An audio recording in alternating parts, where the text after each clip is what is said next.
Kiitos Ari-Martti. Mä en nyt ole varma, kuuluuko siinä striimissä. Joo, okei, nyt kuuluu.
Ari-Martti, kannattaisiko Jitsissä näyttää chattia? Siis striimissä näyttää Jitsin chattia.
All right, welcome everyone. I hope you can hear me. I will first say a few words in Finnish and then we will continue in English. Joo, eli tervetuloa kaikille. Tämä on, niin kuin ehkä tiedätte, tämä on seminaari, jonka otsikko on Mitä on piraattipolitiikka 2020-luvulla.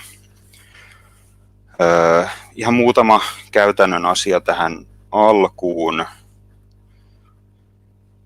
Toivotaan, että tekniikka toimii.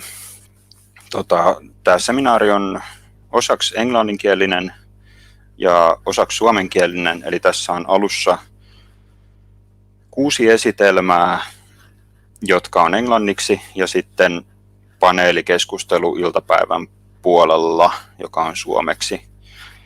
Ja koitetaan pitää kiinni sellaisesta aikataulusta, että tässä on sitten kun mä saan nämä käytännön asiat sanottua, niin tässä on 3 esitelmää.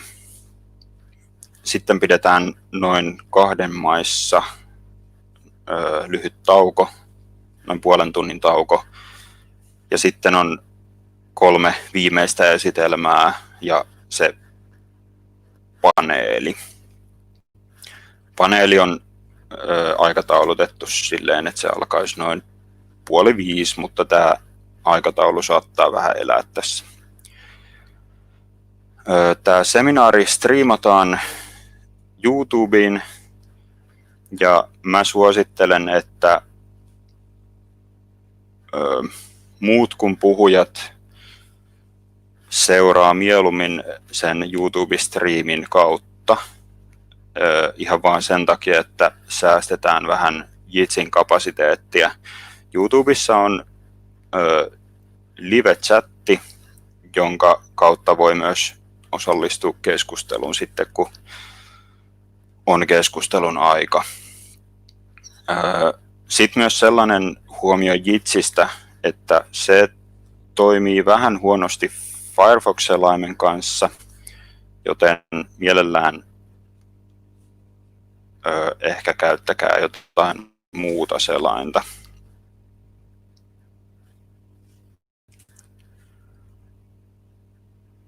Toimitaan niin, että esitelmien aikana muut on mykistettynä ja sitten jokaisen esityksen jälkeen on aikaa kysymyksille ja keskusteluille. Puheenvuoroa voi pyytää joko täällä Jitsissä nostamalla kättä, tuolla vasemmassa alareunassa on tuo kädennostotoiminto, tai sitten tosiaan siellä YouTube-chatissa. Mä koitan seurata sitä ja välittää sieltä kysymyksiä tänne.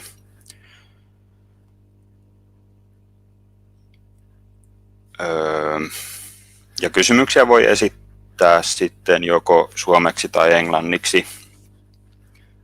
Minä tulkkaan niitä sitten. Tässä oli varmaan mun puolesta nämä käytännön asiat. Tervetuloa vielä kerran kaikille suomenkielisille seuraajille. Jatketaan tästä nyt toistaiseksi sitten englanniksi. All right. So a few words about the practicalities and also the idea behind the seminar. So we're going to hear 6 talks in English and then a panel discussion which will be in Finnish. The schedule is so that first we hear 3 presentations and then at approximately 2 p.m. we will have a short break, and after that 3 more presentations and also the panel discussion. The panel discussion is supposed to begin at 4:30 in Finnish time. There is also a YouTube stream, and I suggest that non-speakers will follow the seminar via the YouTube stream, so we will save some resources of this video conference application. Also, Jitsi, the application does not work too well with the Firefox browser, so it's a good idea to use some other browser. In any case, during the presentations, everyone else will be muted, and after each presentation there will be time for questions and discussion. You can ask for the floor if you're here in Jitsi by raising your hand. The button can be found in the lower left corner of the screen. And if you're following the YouTube stream, you can ask questions in the live chat there. I will try to follow the chat and mediate the questions to the speakers here in Jitsi. And I think that's all for the practicalities. I have been the main organizer for this seminar, so if there are any difficulties, you can blame me. They are my fault. Luckily, I've had some technical help with the YouTube stream, and oh yeah, actually I forgot to mention, if you are a Mumble user, you can also join the seminar via Mumble. The address is voice.piraattipolieet.fi. Yeah, so I've had some technical help with the YouTube stream and the Mumble implementation.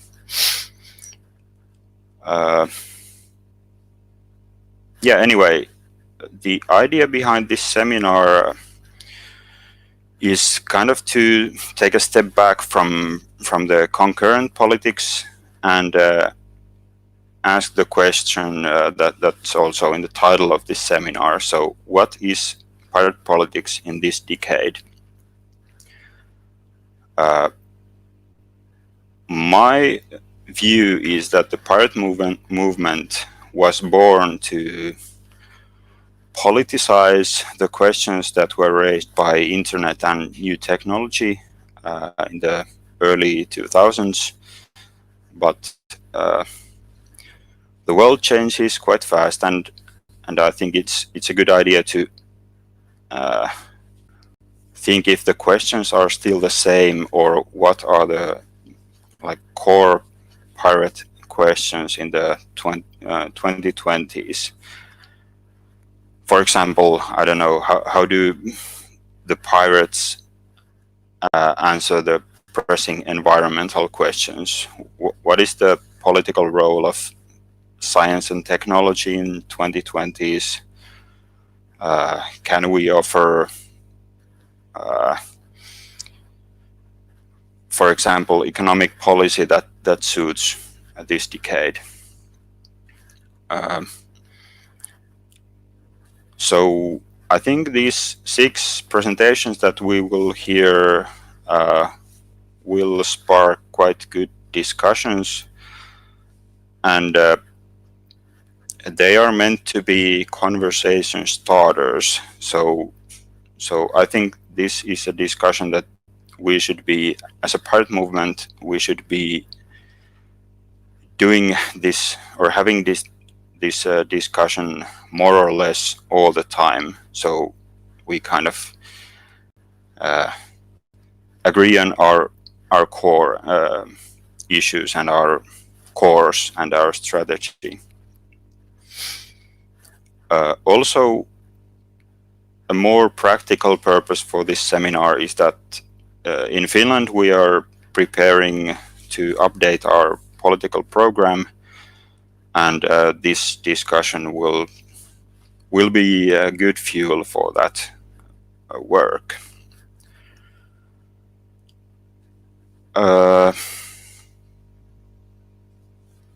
That's actually all I have to say. If you right now have any questions about the practicalities,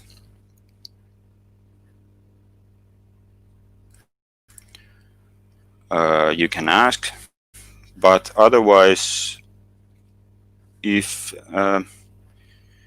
Mikolas is present and ready to speak, I would like to give the floor to you. So I'm very happy to introduce Mikolas Peksa, the chair of European Pirate Party and a member of the European Parliament. Good to have you here. The floor is yours. Hello, and thank you very much for the introduction and invitation, Juho. I have just a question. I would like to ask you to confirm me. Can you hear me? Can you see me? Does it work, everything? That's perfect.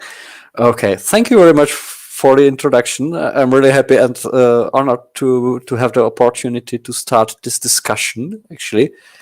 That's something I was personally really looking forward to, because I think, like, as the pirate movement started effectively like 15 years ago in Sweden, we moved quite a lot forward, and maybe this is the time to discuss where are we heading to, maybe how to adapt to the new conditions, because the world around does change. There are new challenges. The former balance of power is kind of like changing to new conditions, and we should definitely start the discussion about like how do we adapt to the changing conditions, because what I think is important part of our, let's say, genetical code, what makes us pirates, is that we are progressive. We are changing things. We are adapting the society to the new conditions. And that's why we do have to observe the conditions and adapt to the conditions as well. I will maybe a little bit start from more like technical discussion about how do we do it, rather than what we are doing, because I think there is an important point that we quite often forget in our ideologic discussion, and that's what does it deliver? The problem with pirate policies is quite sometimes we have nice idea. Those ideas are really like cool and should be like implemented. On the other hand, there is quite like a narrow group of people who is actually interested in delivering of that things. Quite often, like, people are interested in very, let's say, common things like how do I pay my bills at the end of the month? Well, maybe one can consider that to be a little bit like irrelevant. On the other hand, that become quite important question for a lot of people in the context of this corona crisis that affected most of the whole world. Like, everyone is trapped in lockdown and unable to earn his or her money. So, like, what do we do with this? What do we do with this economical crisis? How do we approach it? Yeah, I think people are expecting answers from the politicians, answers to their problems. So, to a certain degree, we need to provide answers to what is actually needed. Right now, this is the economic crisis. It's, of course, the climate change, but we should have kind of like more focused discussion about what is currently needed and work primarily on the issues that are being discussed. I would maybe like to show some small drawing I did. I just need to, yeah, that's this one. Yeah, that's the small drawing, just to, let's say, remind ourselves what or how is the politics being done. Because at the first stage, like, we create some kind of program. And I have seen some pirate parties that kind of like created nice program, but that was the most important issue they were discussing. Like, yeah, how would be the world better? Would we do this or that? But the problem is that then you have to go to the next phase, which is actually the most difficult one. You need to prepare some sort of project that will move you forward to what you are doing. You need to kind of like deliver to people something in respect of their needs. And this project can be quite like various issues. Like, you can organize a webinar for people who are interested in doing stuff. Or you can kind of like organize protests against privatization of your local hospital. You can organize like protests against copyright reform, or you can provide an amendment to some bill that kind of like requests using more open software. That's quite like broad scope of projects. The important part is that you need to organize some project. Well, then the third part comes, because like doing nice projects and like improving people's life is great. But if no one knows about it, you do it, but there is no continuation. Like, of course, it is quite important. It helps people. But you need to talk about it. You need to spread the word. You need to grow the publicity of that particular project in order to inspire more people that would help you in future organizing your projects, and grow your base so you can do much more cooler projects. You can make much bigger part of your program happen, and so on.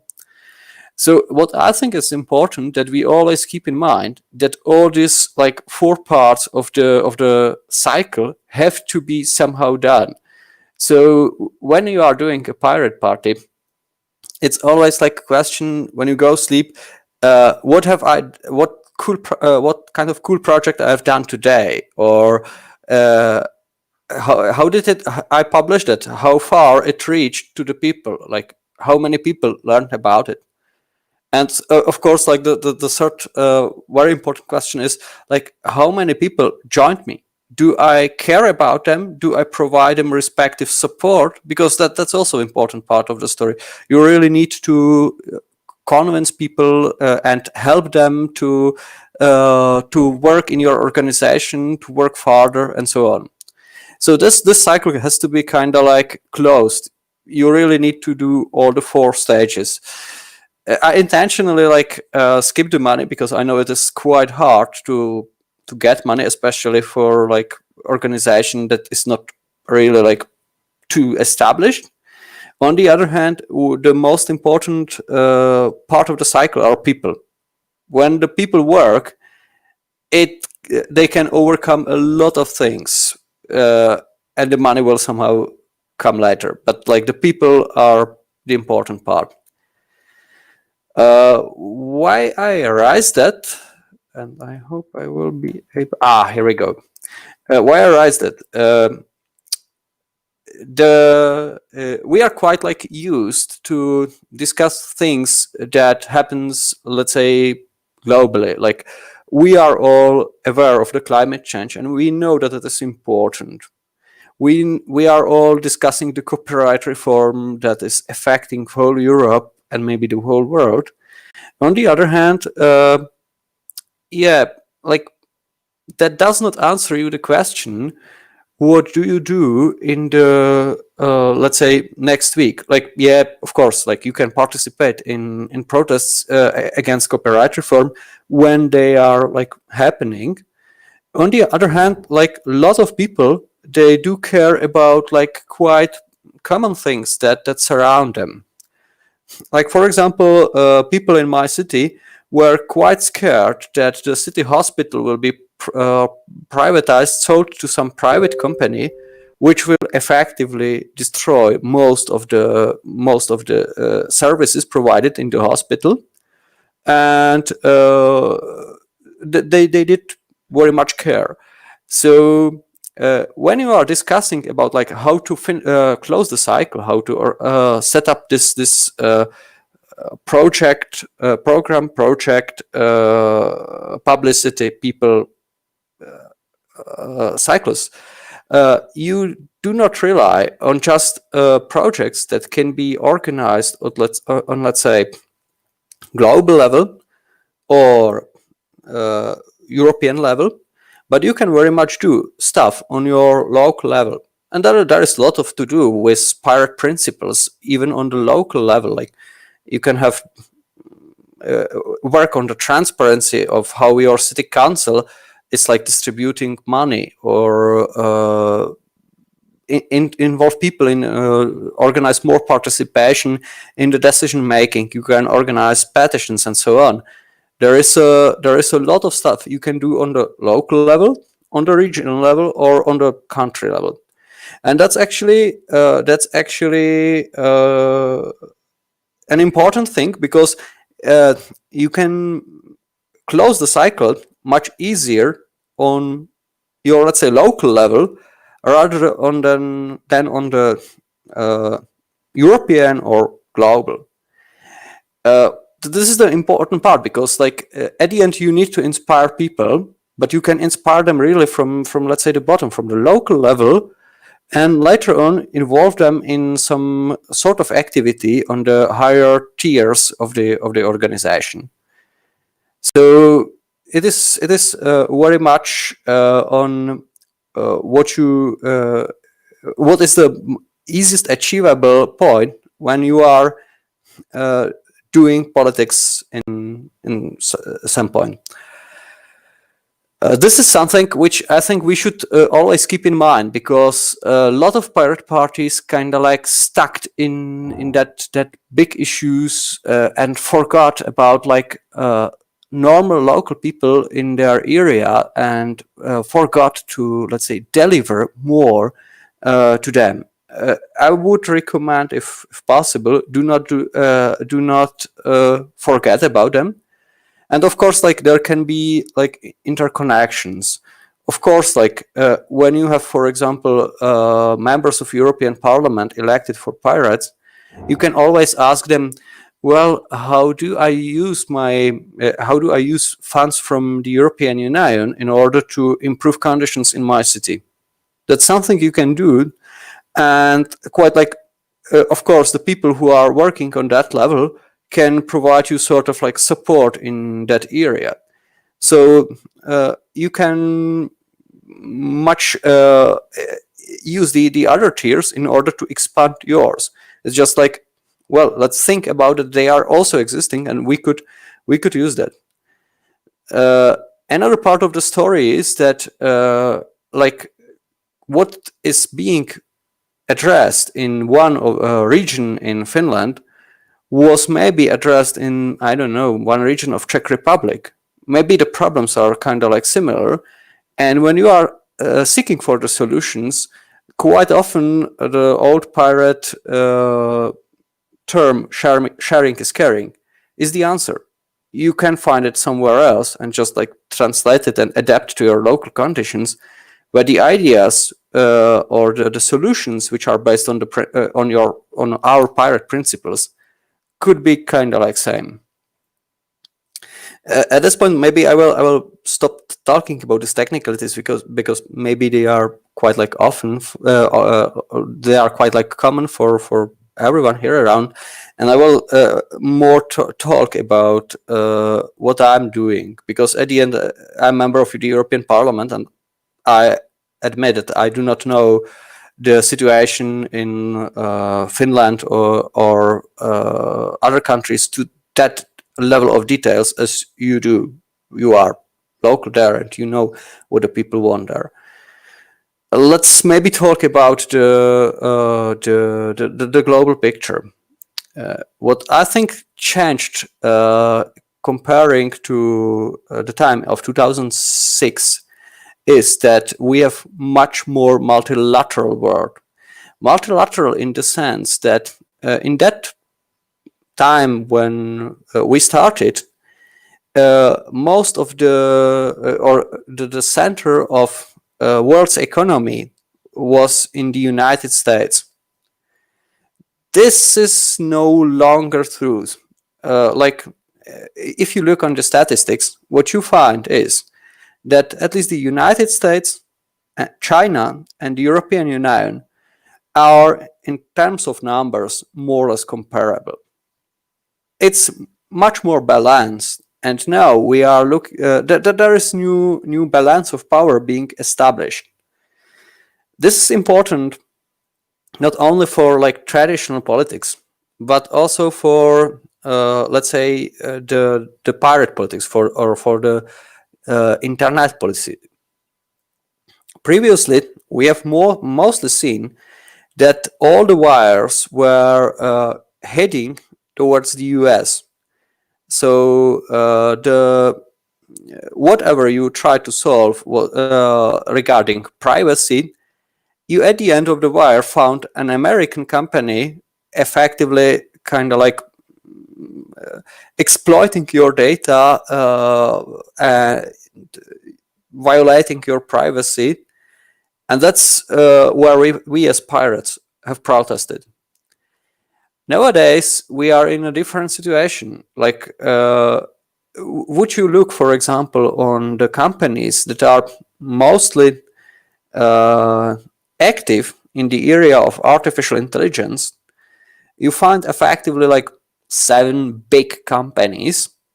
4 of them are US based: Facebook, Google, Amazon, and 3 of them are based in China. So the picture is broader, and now we do see, so to say, a struggle between various powers trying to impose their influence on the internet. There is a term for this process. It's called cyber balkanization. What we do see is that actually the world, the whole internet, is being splitted to smaller areas that are kind of like supervised or controlled by a certain great power, and this particular great power is imposing its rules on that area.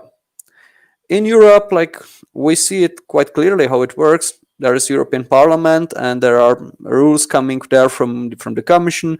We are trying to affect them, and they are somehow affecting our internet infrastructure. But the rules we do see in the European Parliament are becoming more and more different from, let's say, what we do see in China or what we do see in the US, and the interoperability is somehow like declining. This is quite like dangerous process. However, it is happening. It makes doing the respective policies on the global scale more and more complicated. What we will have to do is to, let's say, much more utilize the influence or the opportunities we have as, let's say, pan-European movement, in order to make, let's say, the EU sort of like a beacon or beacon of like internet liberty. Right now, I'm pretty sure that you have all the reasons to be skeptical about it, in a sense that like this is really somehow not working well with respect of the outcome of the previous discussions on copyright reform. It's not going well in with respect of the what happened regarding the terrorist regulation directive and so on. However, this is the chance we have, and this is what we need to utilize here. But like, of course, in order to influence that, we do not rely on just like what we are doing in the European Parliament, but we can like support it via growth of the organization on other levels. Like it very much helps what you do in the regional level, what you do in the national level, what you do in the city level, in order to build the organization and later use it to kind of influence politics on the European level. So that's maybe what I would like to say on the topic of how to do it. And yeah, in practical terms, we do face new challenges. If you look into the Eurostat surveys, what was the biggest topic at about like 2010 or 2012? That was the discussion about Eurozone and euro and how to reform it and whether it works and so on. Nowadays, this discussion or this issue is no longer that much interesting for the people. In about 2015, most of the people were interested in migration issues.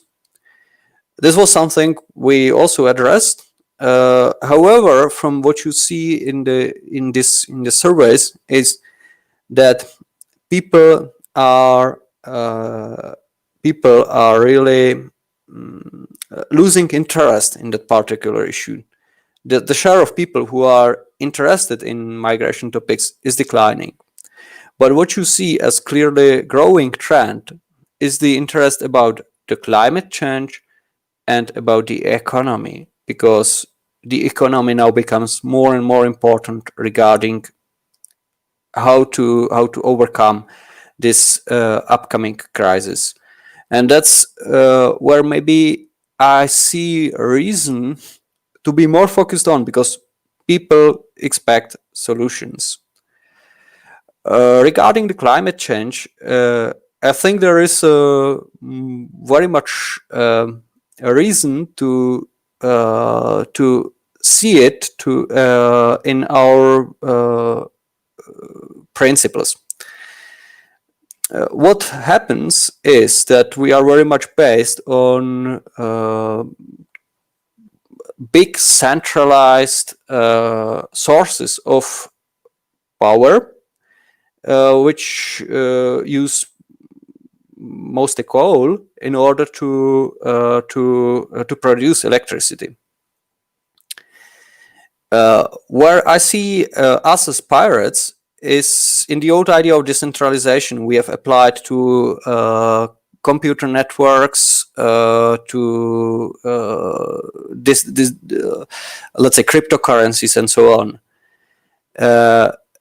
We strive for more like decentralized systems. We strive more for more like peer-to-peer approach, and this is the way how we should like tackle the topics of energy. Like we should strive for, let's say, more decentralized resources, and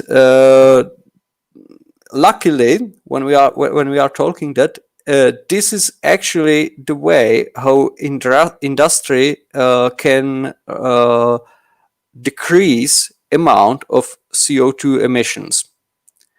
So just applying our principles to a new field, we should be technically able to tackle the climate change as such. It should be said that our approach is different from the Greens, and should be different from the Greens, because the Green Party, it's quite often tending to use solution in form of you must do this or you must do that in order to save our planet. And this is something which effectively blocks Green Party from being more like stronger movement, in the sense like if you look on the map of the where the Green parties are active, it's mostly like Germany, France, Benelux, plus some Scandinavian countries. But effectively, the Eastern Europe, the Southern Europe, they are not active there. What I think is the pirate approach is could be much more focused on like you don't have to, but it's good for you to do it more decentralized way. It's good to for you to, let's say, produce your electricity independently from the state, because you earn more money and you are independent. Very same reasons like why you use cryptocurrencies, why you use encryption and so on. Let's stay decentralized, let's say independent. Yeah, that's one part of the story. The other part of the story is, let's say, economy. We are staying at the point where there is a huge like decline in terms of economic performance, and there are two competing approaches in Europe. One is being promoted, maybe I would say, by French mainstream parties.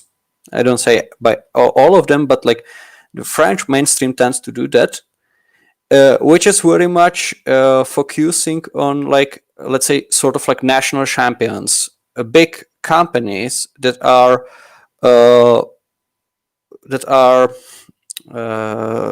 controlling a single sector of economy and are being prioritized by a state in order to control it more and more.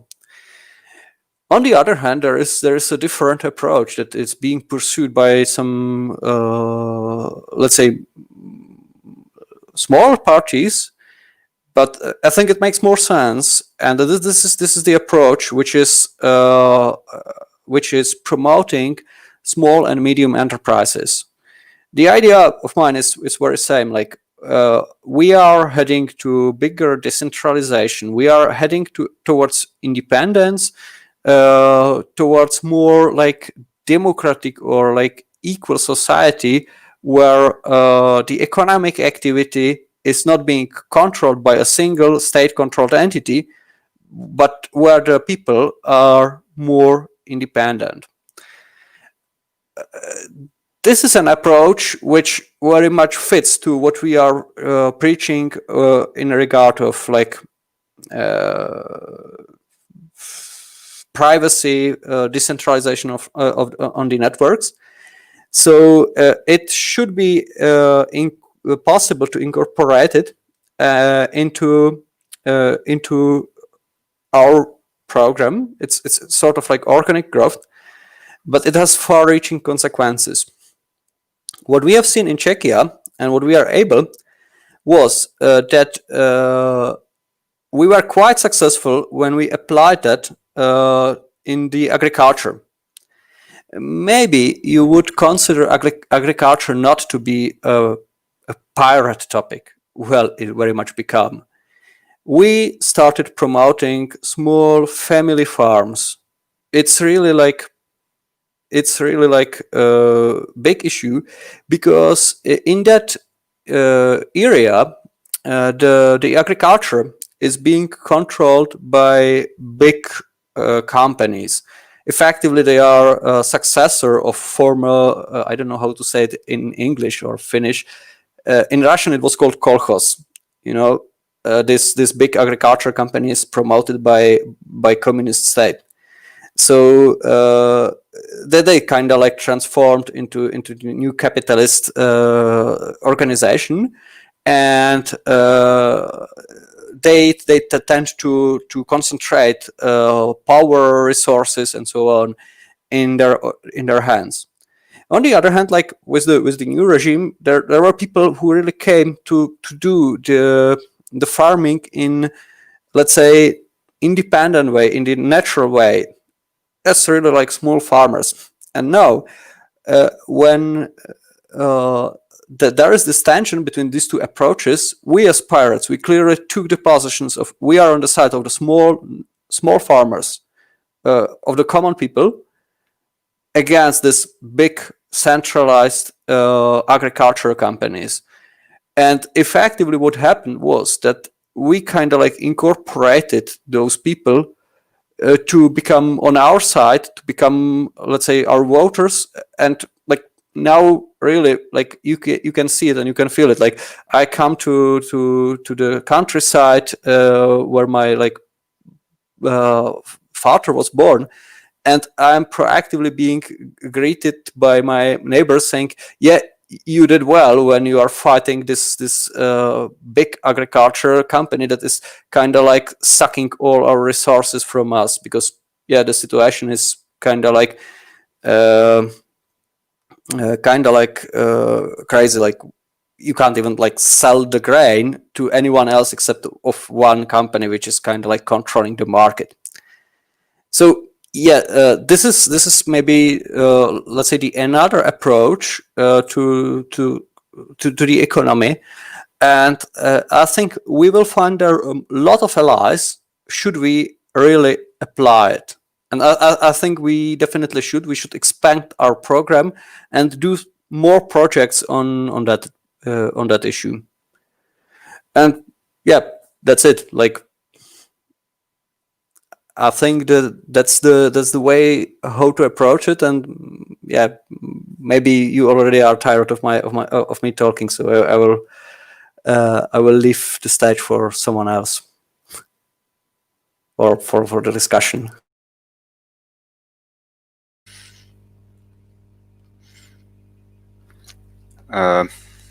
Thank you, Mikolas,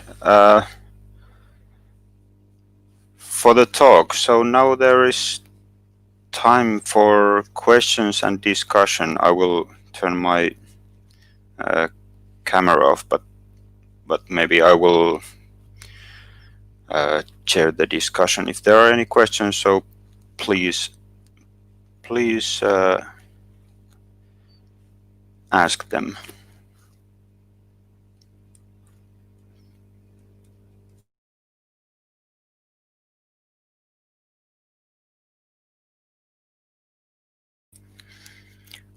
I will also try to read the YouTube live chat, but maybe I can start myself by asking about you mentioned that in Czechia you've had some agricultural ideas about the politics of agriculture. In Finland, we have quite traditional and quite big center party, which is like a traditional agriculture party. Is there that kind of a party in Czechia? I mean, that could be somehow a different situation here in Finland. Well, it's not that case, and actually we occupied the space, and I do not claim that this is kind of like completely like that this approach can be completely like mirrored from one country to the other, because the context is definitely different. To explain it, like in 1989, effectively the agriculture was in hands of these kolkhozes. I don't know how. There is probably no English word for that. It was like companies that were created by like nationalizing of the fields in 50s. After the revolution, what happened was that these companies were effectively sold out, or the most successful of them, they kind of like bought the others and created sort of like structure where you see really like big holdings or chains of companies working together. And the small farmers, they were kind of like trying to set up in that system, but they were not really successful. And that's where we started taking care for their interests. So I know that this is very much like a sector where it will be hard for Finland maybe to repeat the same procedure, even if it makes sense to try it. But I think like you can look on your economy and look where there are kind of like, if there are some, let's say, big companies. I don't know if it's in energy sector. It's quite like common in Europe that in energy sector you see them, or in agriculture, or I don't know whether there is a big steel industry or whatsoever. But like the approach could be, well, let's look whether there are like small companies that could they are fighting against the big ones, because they most likely need support. That's one part, and the other part is when you make them allies, they can provide you a lot of like people, resources, and so on. So that's the way how it could be maybe repeatable. Thank you. That makes sense for me at least. Marek has asked for the floor. Please. Yes, do you hear me? Can you hear me? Yep, I can hear you. Okay, thank you. Well, maybe I would add little bit of context here when it comes to this like agricultural sector in Czech Republic. It's the thing is that those so-called kolkhozes are basically like, those were cooperatives which were kind of forcibly created in the 50s, and then after the regime change, they were like kind of forcibly like privatized back in a sense, and for many reasons that then led to like this kind of consolidation of the agricultural sector into the hands of, let's say, the like small group of people or companies who were like most aggressive and they had like good network. For example, they were in the as our prime minister who served in the state security like service. So this is something you also can see, for example, in Russia, because like the development there is similar, that you have a bunch of oligarchs that kind of consolidated the economic power around themselves. This is something that probably isn't transferable like to the like non-Soviet bloc countries, I would say. But the idea that Mikuláš mentioned in the end, that there are probably some sectors, well, at the very least, there are many fields that have been occupied by multinational like oligopolies or monopolies, and this is actually something that is natural for the pirates to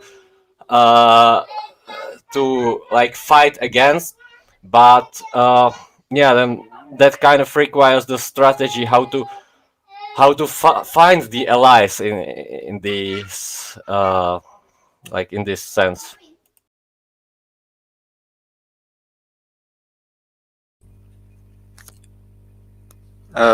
Thanks, Marek. Mikuláš, please. If I may just add from the experience, of course, that this strategy gives you bigger advantage in the countries of the former Eastern Bloc. On the other hand, do not expect that this is a case only of the countries of the former Eastern Bloc. Like, there is a company in Europe which actually produces, I think, 20% of European energy. And this company is EDF in France. They have something which is like really like, it's a giant, it's a behemoth in terms of what you can imagine as a economic power. And this company is kind of like, it's even like codifying the European politics. Like, you can see it like in the vote of, let's say, French members of the European Parliament and so on. So this is really not specific to the countries of the former Eastern Bloc, and I think it makes sense to do sort of like research and look on your national economy sector by sector and look who is dominating them. Maybe there is nice like environment of SMEs, but maybe there is a big company which is kind of like pressing the others from the market. It's worth of test, I would say.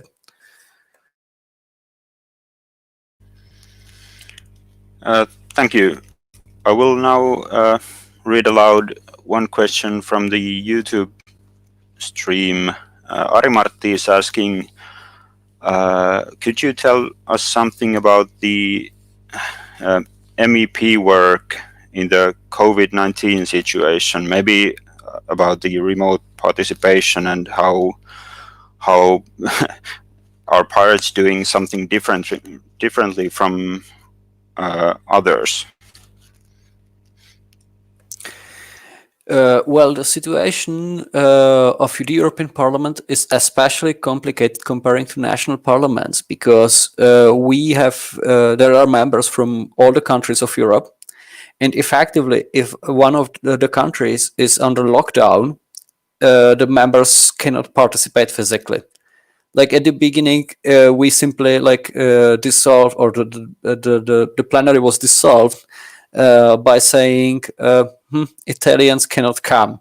So, but at that time it was Italy. But effectively, we are very much restricted in physical meetings, and I think the proper physical meeting shall start in September, but it's not really 100% sure. Meanwhile, the parliament really like faced directly a collision with the wall, because it was absolutely not prepared for the situation. Like the parliament infrastructure before the pandemic effectively worked that way that everyone had an email on Microsoft Exchange server run by Parliament, and people just sent each other emails. So there were situations like a guy sent me an email, I hope you will be in 20 minutes in the meeting we scheduled. Hey, like, don't you have anything, even a stupid WhatsApp or whatsoever? Like, we really need to communicate in a sort of like faster way rather than emails. And yeah, everyone was really like drowning in emails, because for example, when you were writing press release with your colleagues, it was quite common that there were like 8 people in an email loop, and everyone was sending an email to all the others with a Word document where there was proposed changes. and meanwhile someone else proposed changes and so on. So it was really complicated to create really like outputs and so on. For us as pirates, like we have the advantage that we were mostly working in more effective way in before the pandemic. So pirate delegation, we all stayed at a single chat currently is Mattermost. When we write a press release, it's easier because like we have a shared document like CryptPad or something like that, and everyone is writing into that CryptPad, which effectively makes us working as before the pandemic. Like I think the Pirate Party is the only organization which is really from the political parties which is really prepared for that type of like pandemic, because we just work as previously. And to be honest, I think I'm to a certain degree more effective, because previously it worked that way, that effectively all of the, let's say, big companies in Europe and associations and so on, they had to keep an sort of like embassy or representation in Brussels. And there were people who were like paid in order to have schedule meetings with members of the European Parliament and tell them what is good for that particular company. Like I've seen some of them having that really like automatized in the way that they have 20 minutes for a meeting with you. They meet you, they give you a paper where there is a printed priority of our company for this election term. And then they go further and give the paper to another MEP, and they do it that way for every single one. So this was quite like time consuming and effectively like providing more opportunities to those who have money to pay a building in Brussels and organize this lobby meeting. Nowadays it's impossible. Or you have to schedule, let's say, Hangouts meeting or Jitsi meeting, which some of the lobbyists have not yet really like accepted. Some of them like understood that, but at the end, like we have more time to actually work with our like voters to prepare documents and so on. So yeah, that's maybe a longer story than expected, but that's how it works. Thank you. Are there any more questions? You can also ask in Finnish, eli voi kysyä siis myös suomen kielellä. Mä voin sitten kääntää tarvittaessa. So any more questions or discussion?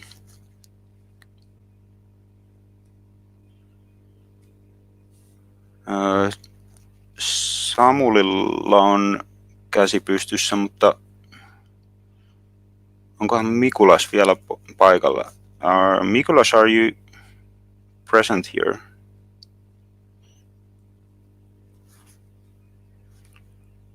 Well, Samuli, you can ask the question, and if Mikulas is able to join, I can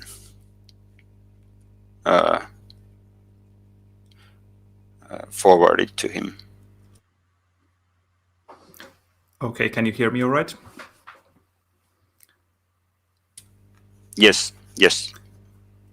Yes, I was just wondering, as the next elections coming up are municipal elections here in Finland, an obvious pirate theme is transparency and openness in decision making, but apart from that, I was wondering if Mikulas might have ideas on what other themes might be common to any municipality or city from the pirate perspective. Obviously, every place has their own special problems and local issues, but what could be uniting themes based on the Czech experience or experience in other countries in Europe? That's a very good question.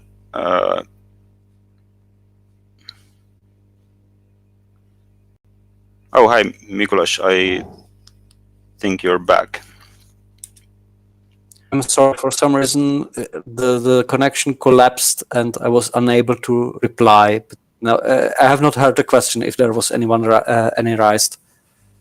Yes, there was a question about the local elections, because in Finland the next election is a municipal election next year, and Samuli asked if, I mean, the openness of the governance is a common pirate topic, but is there any other, like, for example, based on experience in Czechia, any other topics for the municipal elections that we could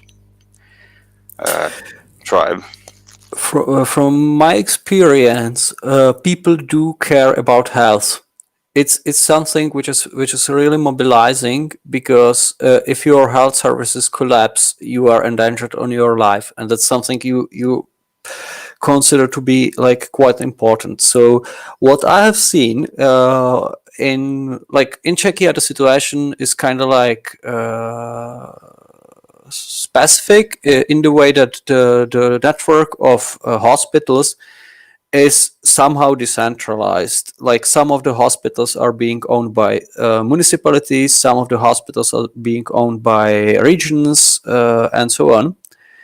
And some, like, right-wing parties, they are constantly trying to sell the local hospitals to some private companies, which results into situation that the private company buys the hospital,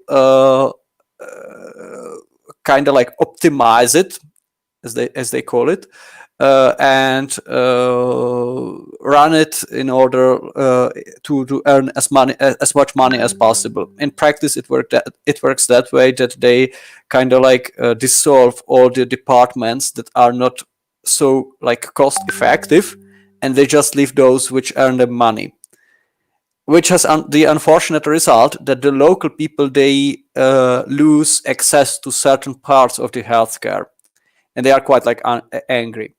And what happened in I have in my mind at least 3 cases where we ran a successful campaign in terms of let's save our local hospital against these companies. Like, usually they did when I'm talking about like a single hospital that is being owned by a city, which should be sold to a chain of hospitals controlling effectively like 10 other hospitals already bought in this way. So it's again the same story of like protecting a single small entity against a bigger one that is trying to swallow it. So yeah, I would say health is one of the issues we should definitely be ready to prepare, ready to discuss. And on the local level, I think it is very much pirate topic. It's also the access to education. That's something people care about, like how their children will be raised. And yeah, when there is a pressure on it, you can definitely and should definitely do more to protect it. I know it is a little bit different, because I think Finland is in general much more social oriented comparing to Czechia, so it is harder to establish in such a topics. But yeah, that's from my experience what the people put on the top of the priorities, what they expect from politics.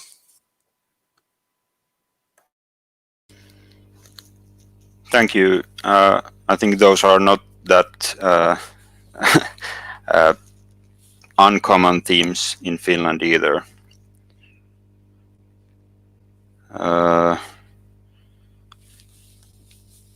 Just a quick notice about the schedule. So we have something like 5 minutes left for this time slot before this next presentation. If there are any more questions, there is time to ask them still. So any more questions?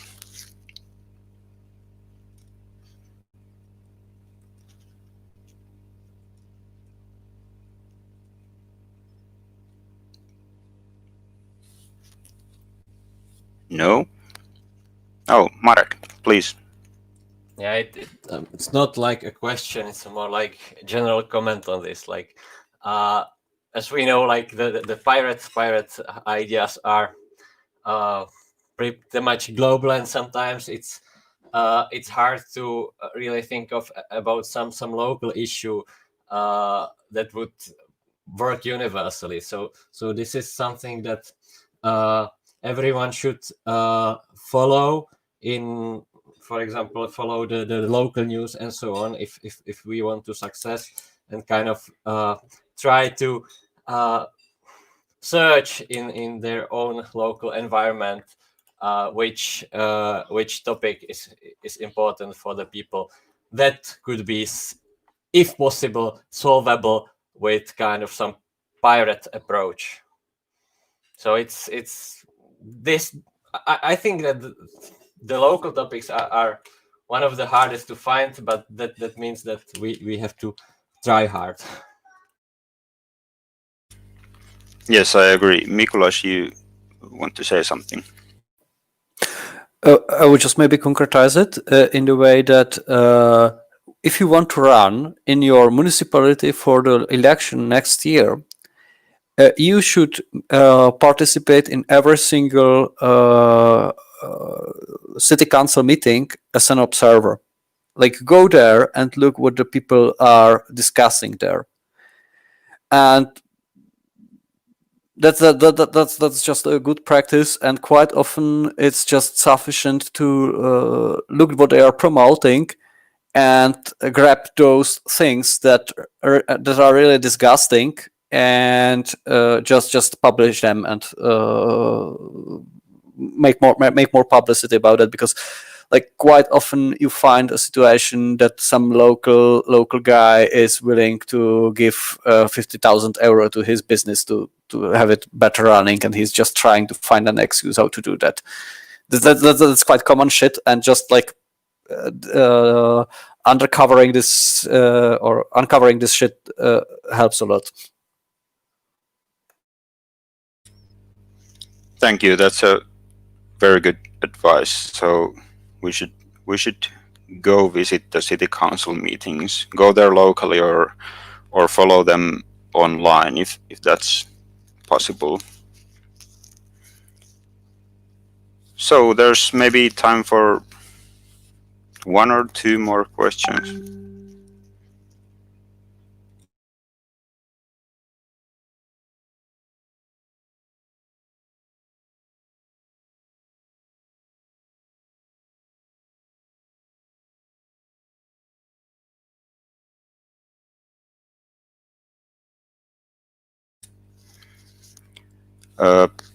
Mikulas, Yep. so I don't know, are you busy today? But you're more than welcome to stay for the rest of the seminar, of course, or follow the stream or participate in the discussions. But Yep. yeah. I would very much thank for the invitation, and I will definitely keep the stream on. I will just switch off my camera and move around a little bit in the room, but I will definitely be here and follow you. And looking forward to have further to hear further interesting discussion. Thank you very much for this one. Yes, thank you for the presentation, and also thank you everyone for the discussion. This is a good start, I think. So let's move forward to the next speaker. Next in schedule, we have also a visiting speaker, Katarina Stenson from the Swedish Pirate Party, the chair of Swedish Pirate Party. So I will give the floor to you if you're present here. So please, Katarina, welcome. Hi, Juho. Nice to be here. Can you hear me? No? Yes, I can hear you. Yes. Okay, good. It's I wasn't sure. I had some problems with my browsers. Is it good sound? Because I sometimes my computer doesn't connect to the headset microphone. But can you? Is it okay? For me, the sound is good. Okay, perfect. Yeah, so first I just want to say thank you, Juha, for inviting me, and I really think it's great that you are arranging this type of event or seminar. Partially because I think sharing ideas in between pirate parties or within the pirate movement internationally is really part of the core pirate ideology, in a sense, of the internet as a place without borders and a place for collaboration. So it's really nice to be here. I enjoyed Mikla's talk, and I'm really glad that his talk was fairly, would you say, practical. Because my talk is going to be a little bit more academic or ideological. So I think it will be a good, good combination of both. I'm gonna see if I can get show you some slides.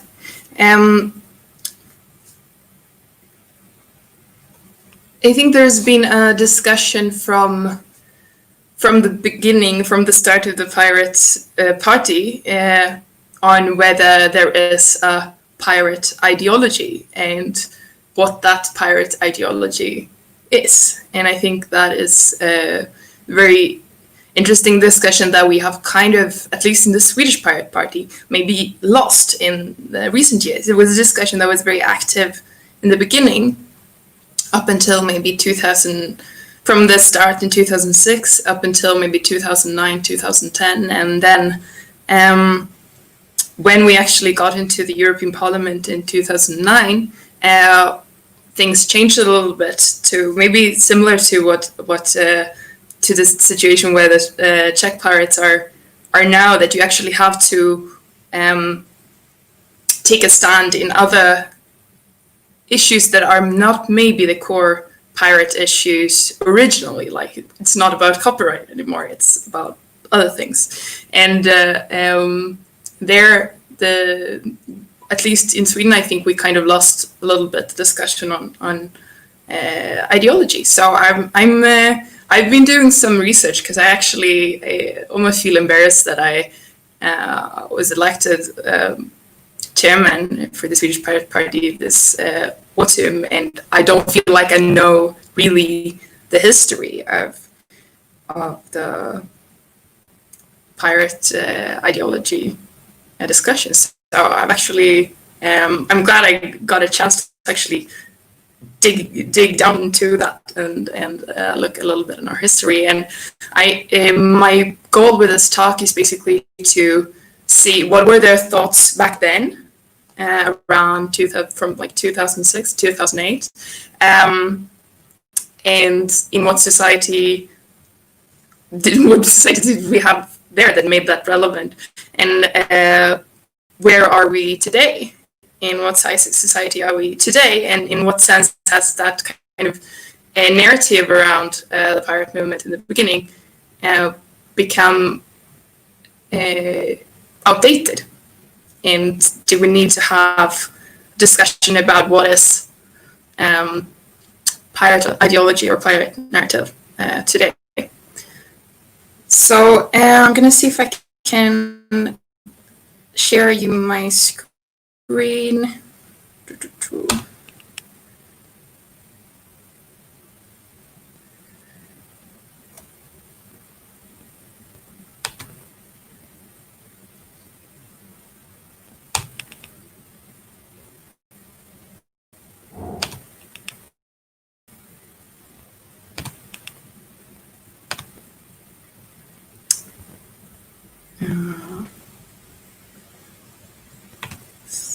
gonna see if I can make this full screen.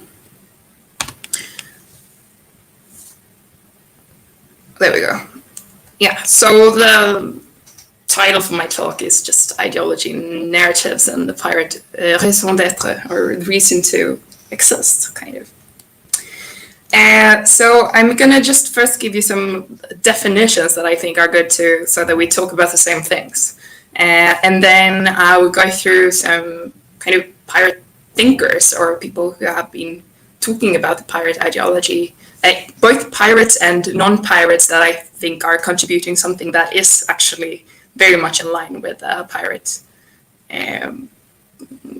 thoughts. And how this discourse, the pirate discourse, is kind of changing with time. So I'm going to talk a little bit about the origins, about the Piratbyrån, the Pirate Bureau, which was a think tank that kind of was the beginning of the Pirate Party in Sweden. And then I'm going to go to some newer issues around surveillance capitalism and a little bit about the future of work. And then we'll see if we can sculpture a narrative from this. Yeah, so definitions. First, I just want to define what I mean because I'm going to talk about knowledge, and I might mean something that is a little bit more broader than knowledge, so like information, also culture, experience, and ideas. So broad definition of knowledge. And just to define ideology, this is a Wikipedia definition. It's a set of beliefs and values that a group of people share, basically, and that are based on some common ideas. There was, I think it was the French philosopher Foucault who talked a lot about discourse. Basically, when I say discourse, I mean the movement or development of an ideology or a line of thought through conversations. So if I say the pirate discourse, I basically mean how the discussions around what is the pirate ideology or the pirate movement. And Foucault also said that the basis for a discourse or the start of a discourse is not the words or texts or whatever that are built into this discourse, but it's actually the similarities and differences to earlier political discourse. And this, with similarities and differences, is a very useful way of thinking about the pirate ideology, I think. So I'm actually already now in the beginning kind of want to define what I think is the pirate discourse. And I would say that the pirate ideology or pirate discourse builds on the liberal thought tradition. So valuing human rights and civil rights and democratic principles. These are not something that is new for pirates. This is actually something that has existed for a long time, although it feels sometimes like we have to defend these values today because even the parties that claim that they are liberal, they don't really stand up for these values today.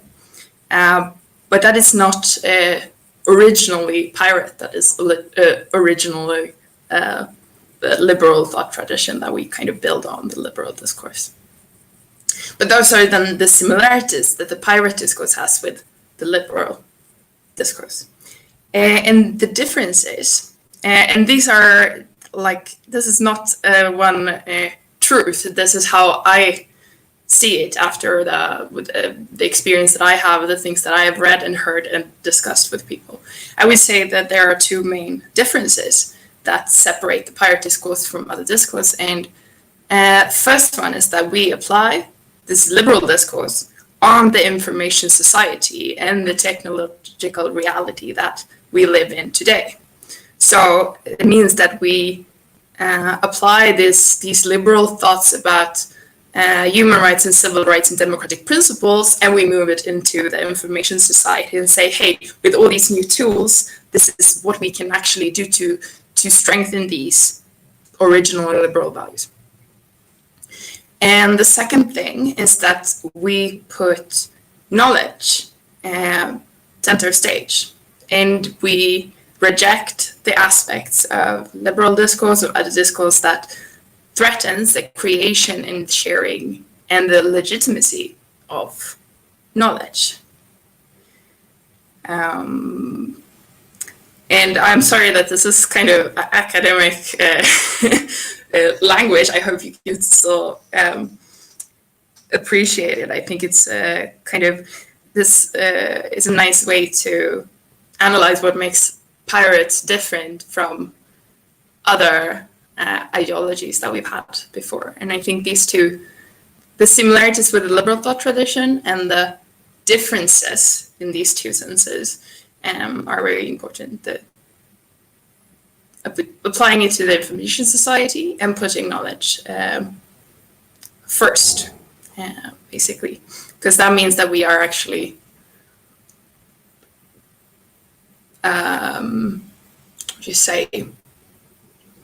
rejecting some of the liberal thoughts, maybe around the economic liberty parts, if that hinders the creation and sharing of knowledge. Knowledge in this broad sense, as I mentioned before. I also want to mention something called political conflict lines. This is the word that I actually, in Swedish we use the word politisk skiljelinje. I actually don't know how to translate that into English. If it's not really political divides, because it's not really about polarization in that sense, but it's like political lines. Maybe the most known one is the labor capital political line, which is the basis for all the socialist movements. All their fights were around this political line of labor versus capital. And I'm going to talk about this a little bit more later, but I want to mention it already here, that there has actually been academics analyzing the pirate movement. Early on, there was a book released in 2008, I think, where they defined the main political conflict line of the 20th century as the knowledge versus market conflict line, which is very, very much in line with what pirates thought is and discourse is really about. And then narrative. When I say narrative, I mean basically the story of our role and purpose in society. So if the ideology is the ideas and the values that we share, or the beliefs and the values that we share, then the narrative is basically how do we fit into society? How are we relevant in society? It's like putting our ideas into context. So that was the kind of, I hope that we now have like a shared idea of what we mean by these words. So moving on to like the history of the pirate discourse and the pirate thinkers and the changes that have been over the years, I've kind of divided this into three main areas, and then I put this future of work a little bit on the side because I'm not sure still if we can actually include that in the pirate discourse, or if we want to. I mean, it's all up to us in a sense. But how it can connect to these fundamental ideas. So there was the origins of the pirate discourse, I would say, around copyright in the early internet culture. And then we have the Pirate Bureau in Sweden and the start of the first pirate party. And then we have the newer thought. Basically, the term surveillance capitalism was coined in 2014. So I'm just going to go through this and see, and we'll look at a little bit about the people and the ideas that were important for these different steps. So one of the first academics actually talking about this was Lawrence Lessig, who is a lawyer or law professor, and he started looking at the internet and the cyberspace in the mid 90s already, or late 90s, and he was looking at how internet was structured, and he came to the conclusion that although internet there are all these wonderful things about the internet. It's open and there are so many possibilities, but it's also very sensitive. And he coined the term "code is law" because he said that internet is just a bunch of codes that people make, and how well the internet will work or how it will develop depends on how we build the code, or how companies and individuals and others build the code on the internet. And he said code is law because this is like the practical law. How we actually build services on the internet is the practical law, because you can't break that one. And he was actually also one of the founders of Creative Commons in 2001, I think. Because he was one of the people who really first people that was trying to fight the media companies when they tried to get more and more control over the content on the internet. So, and then there's also another person that has been there from the beginning and still is very much is Cory Doctorow, and I can really recommend you reading what he is doing. Most of you probably know about him already, around open software and digital rights from very early on. I just thought it was a really nice quote. He said, "If we make copyright law as technical and nuanced as the Universal Studios needed to be able to build a Harry Potter theme park in LA, then it will never be useful for a kid on my street writing Harry Potter fanfiction, and the other way around. She will always be a criminal in all interactions with culture that she has." And he had this as an argument that we cannot,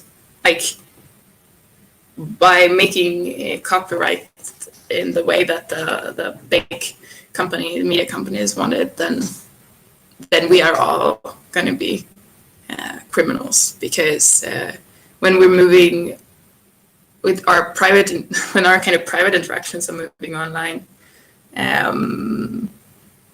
it suddenly copyright law applies to something that, to our private interaction, which it didn't do before.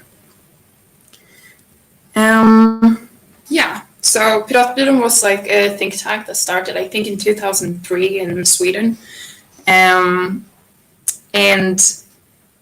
they were very successful and actually very creative in creating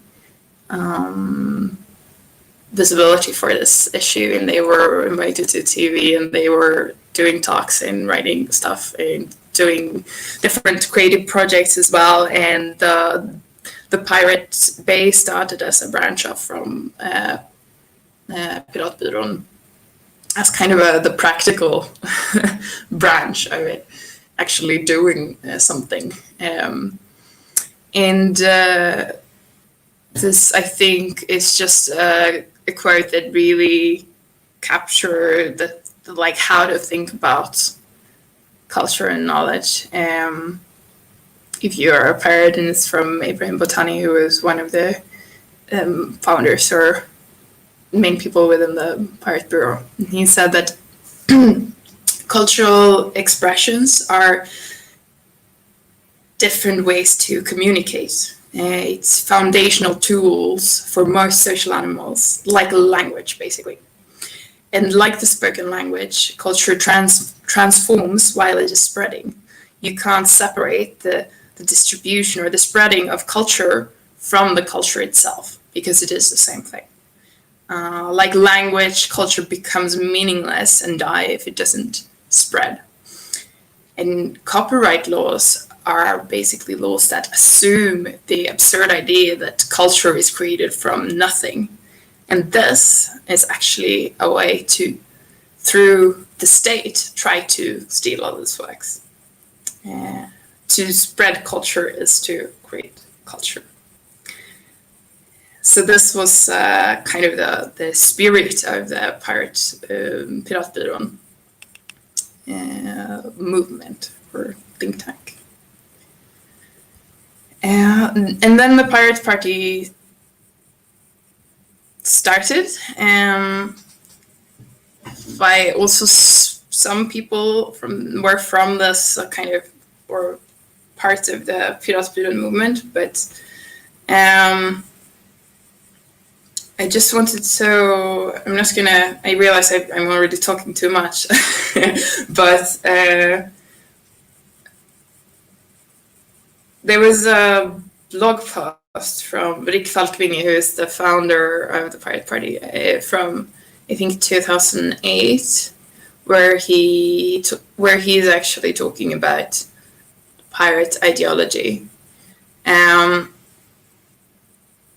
And he said, newcomers are always measured in terms of old politics, even when the old terms can't describe the new. And he gave the examples of when liberalism and the right to vote movement came in like the 1880s. And people said that you can't have an ideology based on people just getting to do what they want. You have to choose if you're on the side of the church or if you're on the side of the king in this power struggle. And there were no words for civil rights. And the establishment just saw them as spoiled kids who just wanted to do what they wanted. And they couldn't understand these liberal ideas in terms of the old and political lines, the church-state political line. Yeah, and then like 40 years later, then this liberal idea had been, it took like 40 years for it to settle in people's minds. And then the new political lines was between the liberals and the conservatives, where they had then bunched church and state together into conservatives. And then there was a similar movement when the socialist movement came, or in Sweden it was the Social Democrats, and people told them that you can't have an ideology based on just higher salaries for workers. You have to decide if you're liberal or if you're conservative. And they said, but we have new ideas, but there was no such thing as labor law at the time. And people thought that they were just some spoiled kids, striking and sabotaging. But eventually it settled in society, and you got these new political lines between the labor and capital. And you can say the same thing about like the environmental movement, and it's also so clear for the pirates that people say, oh, you just want to download music for free. They don't see the ideology or the whole thought process that lies behind it. And Rick Falkvinge wrote that the pirate ideology cannot be understood in terms of the earlier political conflict lines of the right and the left, or the labor or the capital. We talk about information ethics, of drawing the line between private and public information, about incentives for knowledge and culture, about duplication infrastructures that are catalysts for societal change, parallel with the printing press, and about the psychological and collective need for privacy in a time of, and I like this word, information infrastructural abundance overload. And yeah, so when people say, are you left or right, we really shouldn't answer that question. We should say we have new ideas. These are new lines being drawn.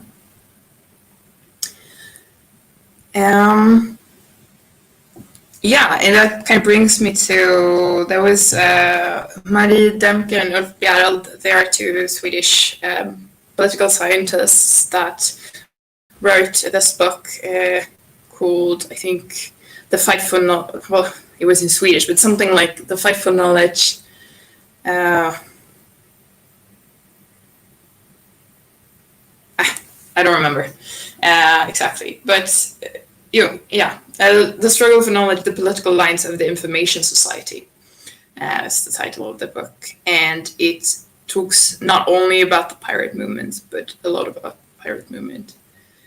And they define these new political lines as being the knowledge versus market and the transnational networks versus nation state. And the same way that the labor rights struggle was about the power over the means of production, in this case, the conflict centers around the fight for the content of knowledge, the fight for the right to knowledge, and the fight for the legitimacy of knowledge. So basically, content of knowledge, who gets to create knowledge, who gets to share the knowledge. And the right to knowledge, of course, is connected to access to knowledge. And the fight for the legitimacy of knowledge is, of course, who gets to decide what is, what is true. And this is very relevant now. I don't know, I should have maybe included the Trump tweet as a very contemporary example of that this is really happening right now. That now it is Twitter who decides the legitimacy of knowledge. So and actually, so this was written in 2008, but I found Marie Demke actually wrote a blog post on the 1st of January this year, saying, the 2020s, this is the you say, decennium. The 2020s are going to be about the knowledge market, political conflict line, and we are right in the middle of that, or we are actually the movement that are pushing that line. Next thing I want to move into is the term was coined by Shoshana Zuboff, who is a economics professor at MIT, I think. She defines as, now I just have to check that I'm not taking too much. How long have I been talking for? Almost half an hour. Okay, I'll move a bit faster. Surveillance capitalism is the unilateral claiming of private human experiences as free raw material for translation into behavioral data. There's so many difficult words here, and I think makes it hard to adopt what Shoshana Zuboff is writing, but it's really, really important. She says these data are then computed and packaged as prediction products and sold into behavioral futures markets. So lots of new terms. I don't know if you heard about her book or her work but she started looking at Google and their business model. Google is basically the company that started using their metadata to understand people's behavior and use that to predict behavior, and which made it possible for them to sell, show more effective ads and make more money, basically. But this is kind of spread into all business areas today. It's in health, it's in education, it's in finance, it's everywhere. And everything that is called smart or everything that's called personalized basically adopts this economic logic of surveillance capitalism. She gives the example, for example, of breathing machines that are purchased by people with sleep apnea and that are secretly sending usage data to health insurers to justify insurers' prices. Basically, the dangerous thing here is that it starts with predicting what you're going to do, but then it continues with actually intervening in and kind of pushing you into different behaviors with what do you say?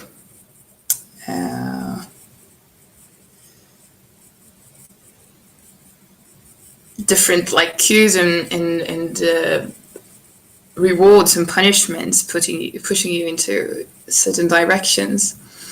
And in the long run, what she says is basically that it's a threat to ultimately our free will, and a threat to democracy in both the sense that we don't really control what we do or think, and in the other sense that there is a lot of power and money that gets concentrated into a few very rich and very powerful players, which intervenes with democracy. And but these methods that are being used are kind of undetectable, and that's why it's taken so long for society to react on what's happening. But that's when people actually get aware of this, they do care and they want to choose other options. But there are problems there when it comes to that. There's also not really. This has been so successful, so there are not so many competitive solutions. So we're dependent on a lot of services that has no option that doesn't apply this economic logic. So some of the solutions to this are really, really core. It's so clearly connected to pirate values. So, for example, it's privacy laws and antitrust laws, but it's also laws that are addressing these specific mechanisms in order of surveillance capitalism. And that can be, for example, I think we are the only political movements actually have the answers to this in the form of interoperability, etc., etc. And the other part of the solution is the opportunity to create actually competitive solutions, and also there the free and open source community is of course one of the movements that are challenging this. I just wanted to mention one last thing is there's a German-Korean philosopher called Byung-Chul Han, and he talks about our performance society, psychopolitics, and our need of privacy for another reason, which is more about our well-being. That and he says that the way society works today and how we are behaving online basically means that we feel a constant stress and pressure to perform, because everything we do, or everything we are pushed into being open and transparent with our private lives online. So in a way that it turns into us kind of controlling ourselves. And he says power operates more effectively when it delegates surveillance to individuals. So what he says is basically that we are surveilling ourselves as a society in the way that the culture today is around these like social media and online behavior. And that this is like a main reason for the health problems in the Western world today, with stress and depression and so on. And that he says that we really, really, really need privacy to kind of feel these other, human social values of trust and intimacy, etc. So I think that just connects kind of to the thing, connects back to what Erik Falkvinge said. I had this quote earlier on, that he said that pirate ideology, among other things, addresses the question of our psychological and collective need for privacy in a time of this wonderful world. Information, infrastructural abundance, overload. Basically, there is so much happening all the time, and we have all this information, all these things happening, that it just stresses us out. Yeah, really like that word. Or not. Yeah, so I said I'm going to just shortly touch on the future of work, because I don't know if this actually can be connected to these pirates, the knowledge markets, political line, or the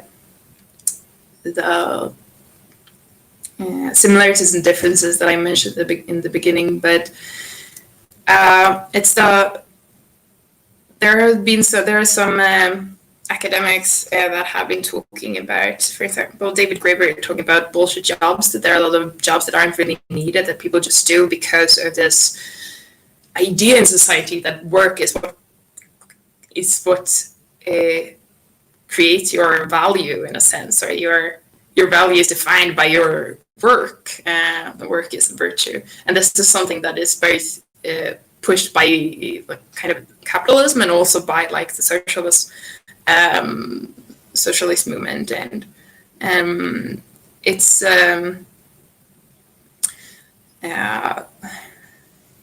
I think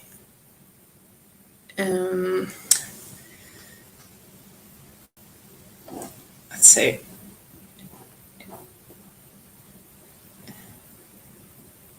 this is connected in the sense that it's kind of a result of automation and digitalization and globalization, and in that sense it's connected to pirate issues, like the origin of this like production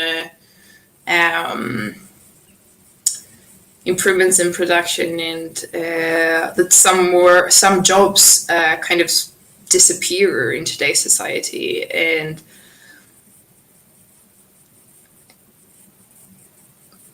also, since pirates care about knowledge and logic, and sometimes when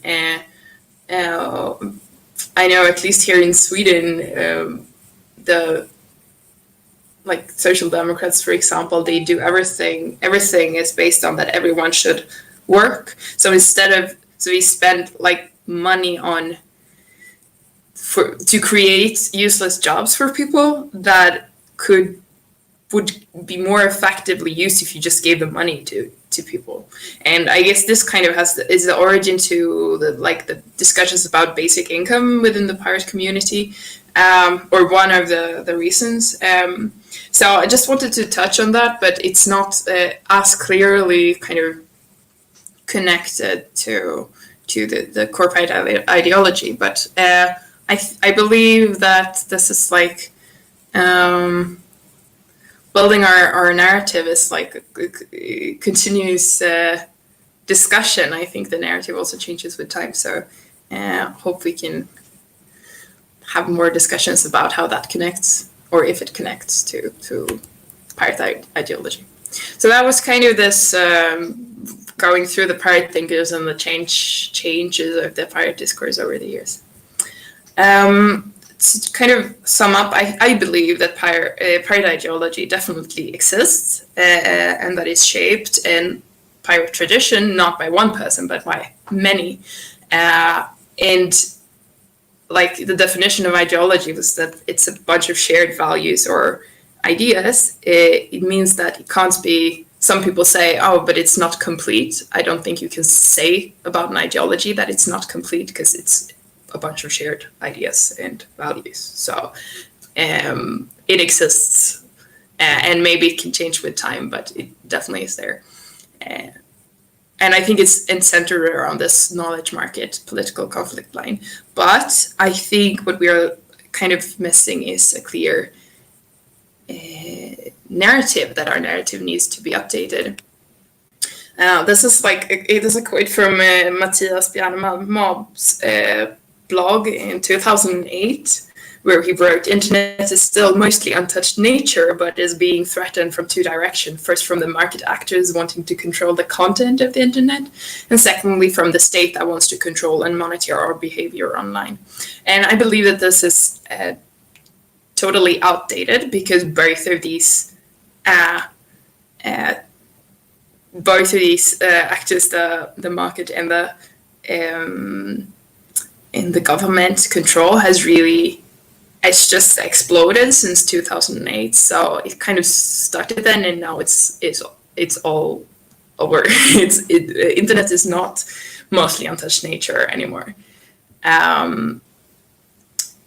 So that narrative definitely has to be updated.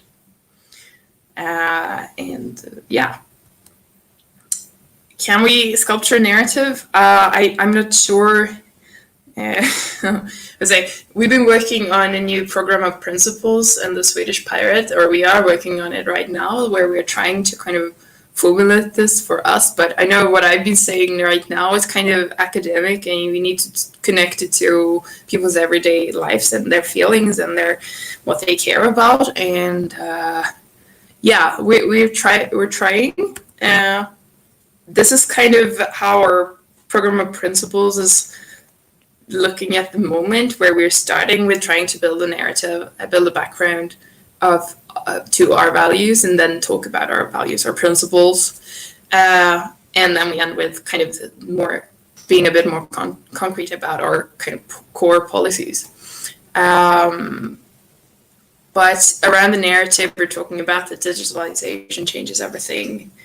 And we're talking about what does it mean to be human in the future. And we talk about new political conflict lines and the pirate movement as a new political force. But that work is also not finished yet. So we'll see where we end up, and maybe I get some good ideas from you here today. I hope so. But I think to conclude, we need to kind of build this narrative together through discussion. And I think the main question now is like, where do we do this together? And I guess this seminar is one such opportunity. So thank you very much. Here is like not a reference list, but just a list of the people that I have been reading about and talking about, and some links. So if you're interested, I'll share it with you.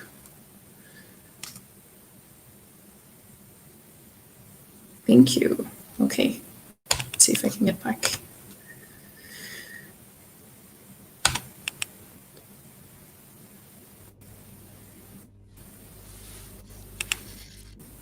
Yeah. And I realized I took up all the discussion time as well. I hope. I'm sorry about that. Thank you, Katarina, for the presentation. I think we can, or we will have some time for discussion still. There are a couple of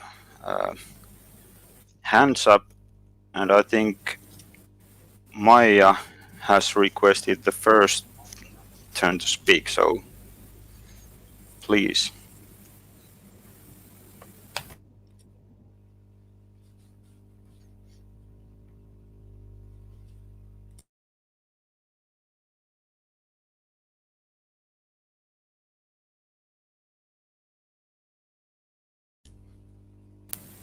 I can't hear you, Maya, if you're trying to speak.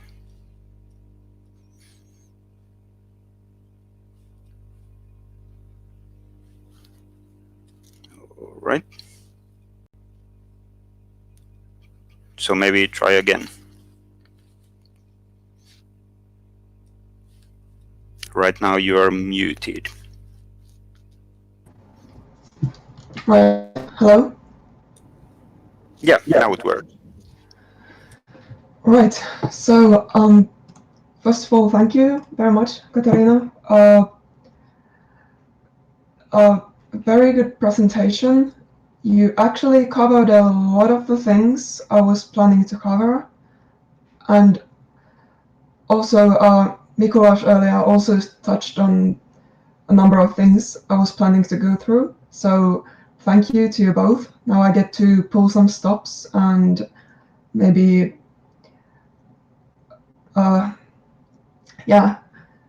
focus. I won't have to focus as much on laying down the groundwork, since a lot of the sort of central points have been made. Especially, like Katarina, I appreciate the very thorough reasoning you and like the basis you provided for this idea that narrative is not only a nice thing to have, it's necessary, and also that the pirates very much do have an ideology, more than I mean, yeah, that we very much do have an ideology. This hasn't really been I guess, let's say this has been a point of contention sometimes. But yeah, I just want to thank you for the great presentation. And I won't take any more time at this point, since I got my own turn to speak later. Yeah, thank you. Do you want to comment on that, Katarina, right now? Yeah, I don't know really what to say. I'm glad that you appreciated the presentation, and I think I agree with you that narrative is really necessary. So the question is just how do we shape it? It's also not something that it's never complete, but it's good to kind of find a common ground, I think, in how we talk about things. Not that I want to say to people that you can talk about this and not about this. Absolutely not. But I think it can have a bigger breakthrough if we kind of talk about it with the same words and with the same visions in mind. Yeah. All right. Mikuláš has a comment.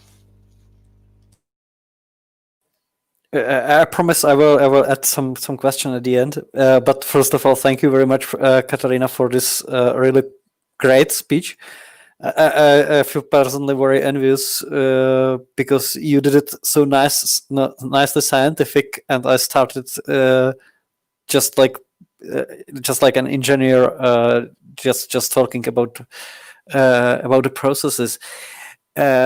But yeah, that's definitely great, and I think yes, we do have ideology, and we should talk more about it, like you are talking, because otherwise we are just stuck in the common like operative structure and forget about the big picture. And thank you very much for reminding that big picture.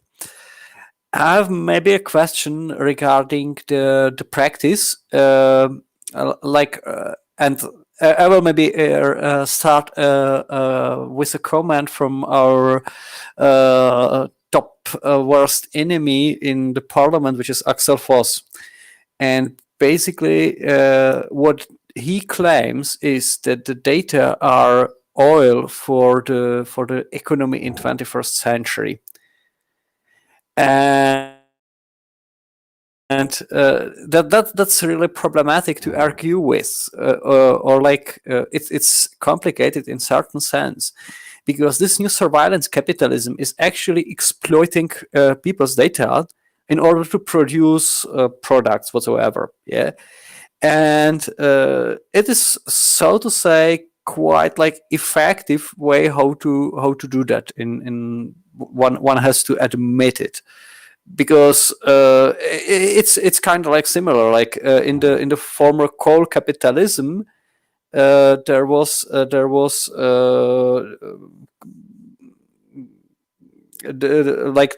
miners, they were producing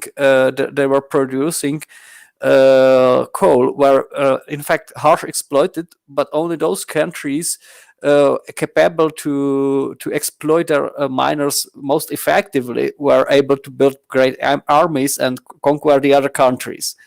So now my question is, are we actually able to create sort of like alternative to this like surveillance capitalism's data exploitation that would be privacy friendly and more effective than the actual surveillance capitalism?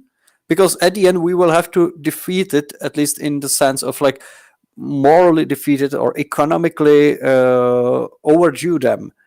And that's my question. Like, I have some principles in my mind, like strict distinguishing between personal and non-personal data, while the personal data shall be kept as a part of like digital self-determination of a person, while the non-personal data shall be circulated freely in order for us to be able to produce this great tools of artificial intelligence. But I would really like to hear your opinion about how to tackle this problem.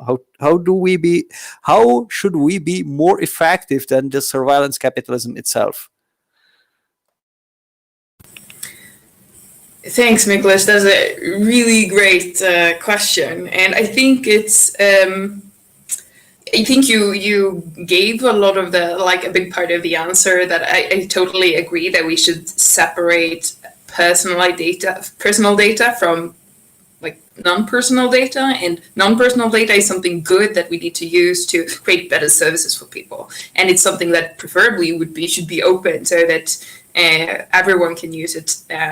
So we don't get like monopolistic entities, but so that everyone can use it, and there can be alternatives that are working with this data. And that private data should be. I mean, this is a lot of technical questions. Basically, that your private data should always be stored basically with you, or not in the cloud somewhere. It should be it's more about how do we, because we are going to need some, there's going to be some private data as well within health, etc. So then it's about how do we manage that data. I think You said that he says the data is oil, and I think he's right in a sense. But this is kind of connected to like I guess we are what we are to the business of data what the green movement is to the business of oil.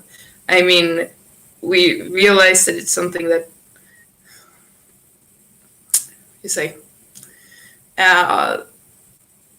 we know there are good things about it, but it also has negative effects on us as a species, and this is a threat to us as a species, and we have to acknowledge that. And there's one thing that the like big tech continuously are kind of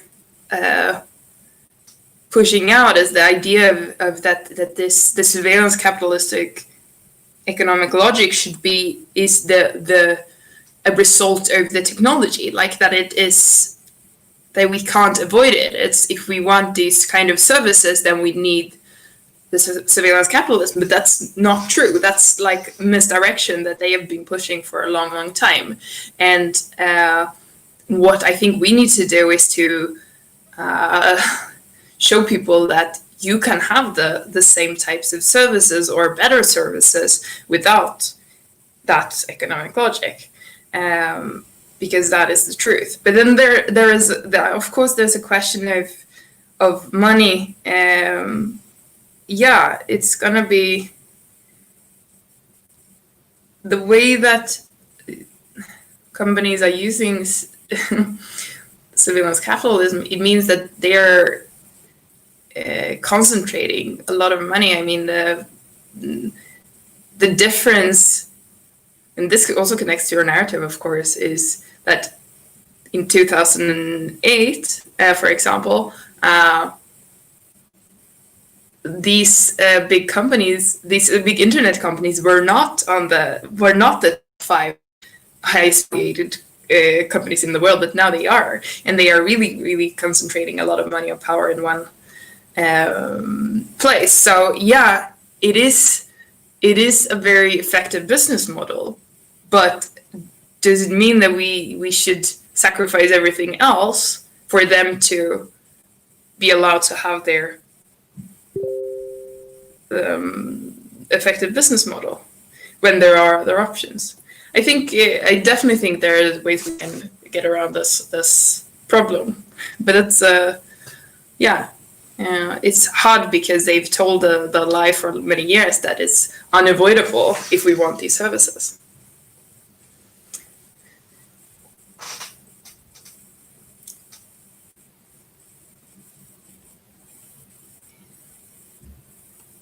Yeah, I hope that answered parts of your question. Then I don't have all the answers either, of course. Absolutely understand, and that very much answered my question. I have the same concerns, and whatever you find in this let's say field, how to deal with it, I would gladly hear more inputs, because it's really like important issue. Yeah, because at the end, like what I think, we will have to provide an alternative which really will be better for the people, and we should not we should try to avoid a situation when they have to either choose to sacrifice the services or to sacrifice the privacy. We need to find a way how to do it, how to provide both of the options in bigger quality somehow, which is really hard, let's say, engineering problem, but maybe we should go for some research or something like that. I don't know, like, but we should definitely work on it.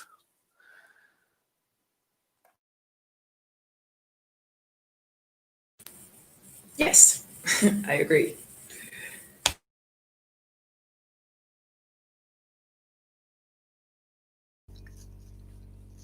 All right, I think Raul has a question next.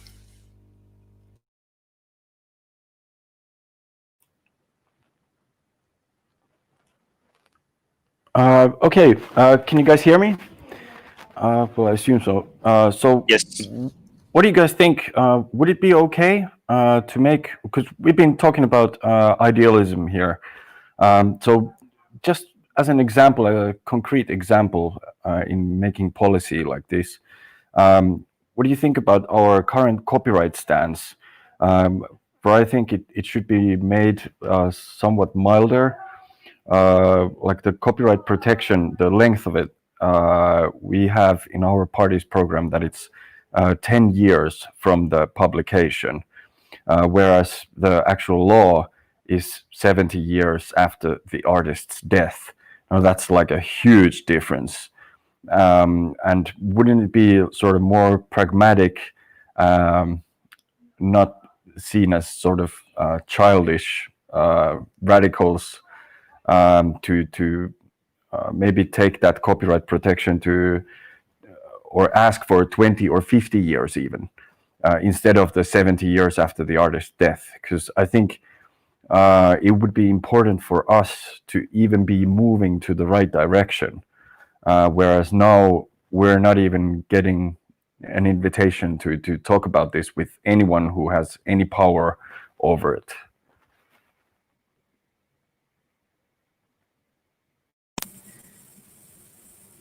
Yeah, I think in Sweden, I think our stand is that it's, so first of all, we have to separate like commercial use and non-commercial use. And I know that our stand in Sweden is that non-commercial use should be free either way. And commercial use is similar to what you have, but I think we have like that you automatically get 5 years and then you have to actually apply to prolong it 5 years at a time up to 20 years. So we have the stance that you can get the commercial protection up to 20 years, but also to make it active in the sense that you actually have to continue to apply for it. It was like that before, I think 1970s or something, that you didn't automatically get it when you created a work. You had to actually register it. But when it comes to, I think the more important thing is to, because no one is really, no one really discusses file sharing anymore. So it's more about, I think, also making the discussion around copyright more relevant to today's situation. And then I think we have to talk about it in slightly different ways. And I actually don't think that it matters so much if we say 10 years or 20 years or 40 years. I think it's more about that we need to kind of relate it to the reality of people's everyday reality today. And then it's not so much about file sharing, but maybe more about how does it affect you? How does it affect you online? Especially like many YouTubers and influencers and so on. They see this. they really get affected by the copyright rules as they are now, and they're, as we saw last year with copyright reform, that the questions are a little bit different now. So I think it's more about talking about it in relation to the reality today. I think that's more important than what length of copyright protection we actually write into our programs. That's my view. Thanks for this. All right, then Maya still had a question, and I think after that we move forward to Raul's presentation. So Maya, please. So, still staying on the topic of ideology and part discourse, we've gone over the, what pirates are and what discourses have been sort of present in one way or another for most of the movement's existence, or that have been prominent at some time at some points during the movement's history. But my question is there something like is there something that you personally would like to sort of introduce to the pirate discourse, or the sort of offer personally offer as a sort of addition, potential addition to sort of the core of pirate ideology that hasn't really been discussed even within the movement widely? Is there something you'd like to, like, if you got to choose, like, if what personally, what question would you sort of raise? Something that hasn't been like, yeah. Intentional. I think I understand what you mean. I don't. How should I phrase this? I think it's very interesting with this. I mentioned briefly this German Korean philosopher. What was his name? His name is Han. Because he talks about this. He talks about he says psychopolitics and the performance society. I think this is really interesting. I don't really know like how much where to place it in relation to pirate discourse and ideology, but I think it's really interesting because it talks about our well-being, and I think that's something that's sometimes have been missing from the pirate discussions, or maybe that's true in other political discussions as well. But it's really about how are we as people affected by the way it works today, and how is our lives and our health and our feelings and thoughts affected. I think that's a really interesting aspect of it that I haven't really heard not so much before, although there was although Rick Falkvinge actually mentioned it very, very briefly in that blog post from 2008. But that's like that's something I would like to talk more about, because I think it's also very relevant to people. I think many people feel, and it's something that is talked about in society from other aspects, like how more young people fall into mental illness because of the pressure that comes with always being perfect in front of others on Instagram, etc., etc. I think it's really and this need for privacy from that point of view, not just from the need for privacy for the point of view of what do you say?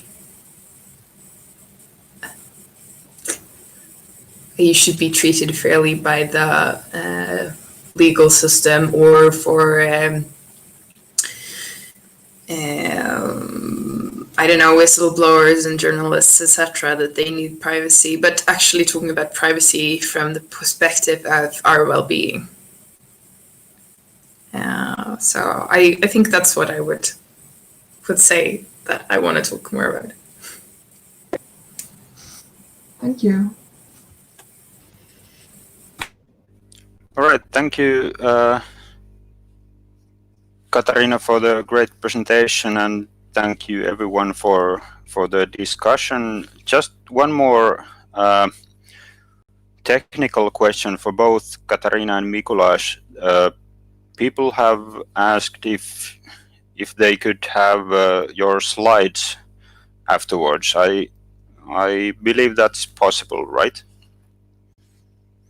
Yeah, absolutely. I don't know, should I share it here in the channel or on the YouTube or somewhere else? You can share it here in the chat, or maybe send it to me afterwards, or I think, yeah. Anyway, it works. I have it as a PDF, so I can share it both here and in the YouTube channel, actually. Yeah, thanks. Yeah. And the same question goes for Mikuláš too. If you can share your slides, the pictures that you showed, it would be really great. Yeah, absolutely. One of the pictures was used for educative purposes only, so I'm not really sure what are the licenses for that, but I can definitely share it. Just tell me where, please, because I don't see it here in Jitsi. But maybe let's discuss it. I will send you via email. That's probably the easiest way. Yes, please. All right, great. It's time to move forward. We're a bit late from the schedule, but I think that's not a problem. We had 30 minutes break scheduled after Raul's presentation. We can probably make it a bit shorter and then just move the rest of the schedule a bit forward. But yeah, right now, next up is Raul. Please. Great. Hi there. So I'm going to talk about data protection. It's something that has been skirted around with the discussion so far. It's data protection is very much about privacy, and if I share you the screen.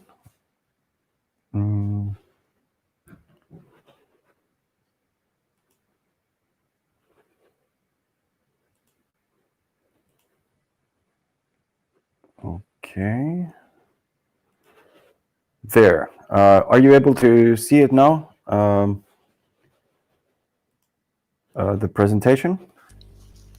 Yes, it's visible. Okay, cool. So yeah, I was part of creating this online learning course on the GDPR. We already worked on this 2 years ago. That's when we started.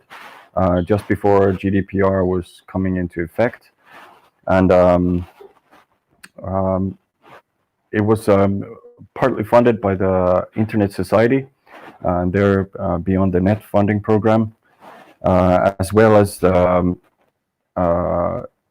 Finnish Foreign Ministry, Euroopan tiedotus, which is like a sub department under the Finnish Foreign Ministry, concentrating on communicating citizens like new European level laws and so on. So the project implements this e-learning course, and especially after the GDPR came into effect, and hopefully it's one of the many at digirights.info. So basically, this GDPR for citizens should only really be the first learning module at the digirights.info. At least it's a ready nest for future projects like this, like informing people. I think this is also something we could use collectively with the European pirates. If we have MOOCs or online learning material, we could just host it at digirights.info. Or at least collect links that take you to different learning platforms. So the timeline, it took a little more than a year, but actually we're still working on it. I have to admit, I should have put a little more time in having the material translated and like written up at the current platform, but I haven't had time to do that. We have had received translations for Portuguese and Spanish. Now there's like one in Finnish and one in English, and it's I think it's fairly good material. Quite a few lawyers have gone through it. They haven't been able to find any like sort of errors. So we feel good about it. Personal data is everywhere. It's pretty much in all the services and products that you can think. Your personal data goes somewhere in it. And it's become crucial to really be able to control your data.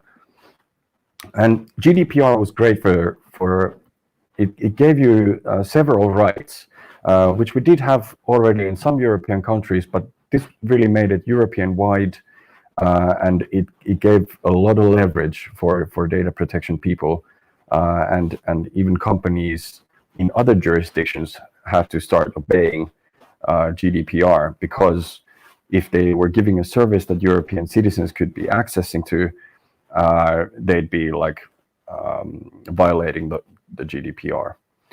So you have these 8 fundamental rights. Every citizen has these. You have the right to obtain information on the processing of your personal data. So that is, you have the right to know how they use the data that they're getting. You have the right to access your data. You have the right to rectify your data, that is to correct data that is erroneous.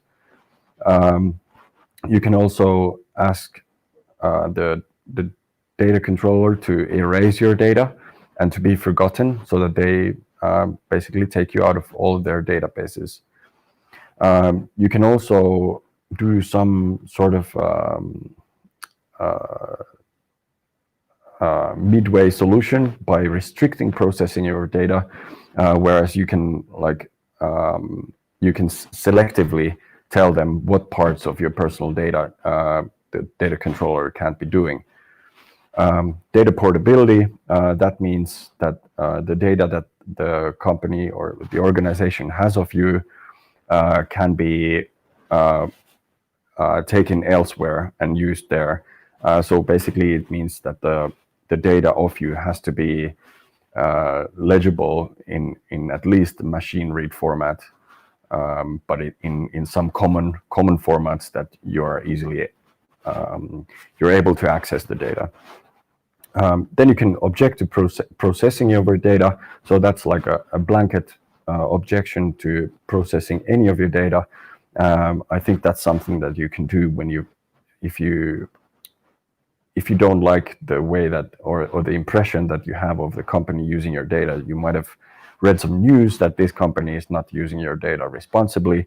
When you make them a subject access request, which is basically like a data request, you can already in that letter tell them to stop processing your data while they get back to you on the information, whatever you're asking in your data request.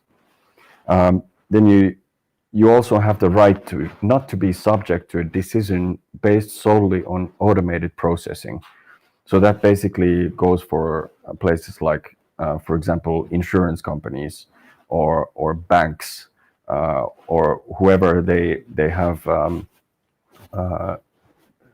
automated the data processing. And let's say you might notice it by that you've given a weird result, for example, and you can specifically ask that a human processes this data. So those are the 8 fundamental rights. Now, one of the key things about this GDPR, and to really, for it to have any effect at all, is to make subject access requests, the SARs. They're data requests that you can use to learn the process of exercising your rights. And it sometimes might be difficult to find the contact details of DPOs, data protection officers, And if you can't find those details, that's illegal. So they are basically violating GDPR right there. If you can't find the details of the data protection officers, that is a violation on its own. Then making these, the organizations have very different procedures for identifying data subjects. So when you're making a data request, they might have a very different process from another organization that is trying to verify that it's really you who is asking for some action about their personal data. And yeah, it really varies from portals and secure email to sending a picture over of the ID over clear text email, like a picture of your passport, for example. Very unsafe. Don't recommend doing it. Still, a lot of the companies, I mean, this presentation is already, I think, a year old, but still a lot of companies are not GDPR compliant. There was just a case in Finland last week where Traficom has been taken sort of a bit too much liberty in interpreting GDPR on the use of the cookie notices, and that was a case just there, and there was also a problem which is currently ongoing, is that Finnish bureaus are basically they are leaking data to Google because they're using Google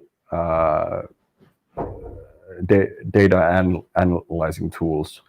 So Google is also getting a copy of these data. That hasn't been much in the papers yet, but I think it will be fairly soon. So yeah, still there are many things that are not clear about the GDPR. The organizations are fairly lax about sort of complying with it, and how we can improve the situation is by really making these SARs to organizations and asking them how they use our data, what data do they have of you, who else have they shared the data with you, who did they get it from. There are all kinds of interesting questions you can send to your service suppliers. Yeah, there is some really crazy things, like there was a case when we were going through these GDPR compliance, like we had a workshop where we sent SARs and asking them for information. There was, for example, one case of our member seeing their ex-wife's recent purchases on a credit card. They had already separated 3 years ago, but he could actually go and see his wife's purchases. No, obviously their system haven't thought of the case where there's a separation of people, for some reason. That shouldn't be able to. And he was able to identify himself with no PIN. He just needed to know the credit card number that was used. So that sounds really insecure. And here's one example. I'm just going to fly through, but there was a nice example of Pinterest.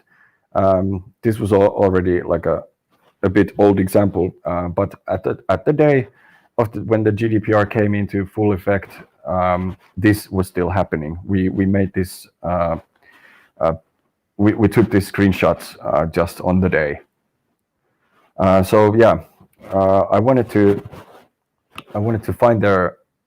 This is basically their privacy policy, the page, and I wanted to look for the DPO's address. I wanted to send them a data request. Now, where could I find this information? This is the privacy policy. Usually it tells it there. That's sort of the polite industry standard way of doing it. If you're playing nice, you're able to find it there. But in Pinterest, you weren't. You just get this screen. Then you get these drop-down boxes. Okay, what do I need help with? Okay, there's not really anything covering there. So I guess we go for reporting something. Then there was these were the options given us afterwards.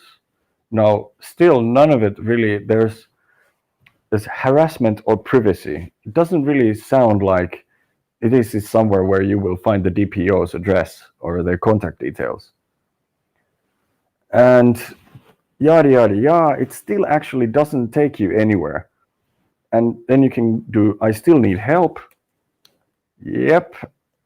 And then it finally gave you this kind of a screen where you can type your message and describe what you wanted to do. I think we never got answer to this request that we made through there.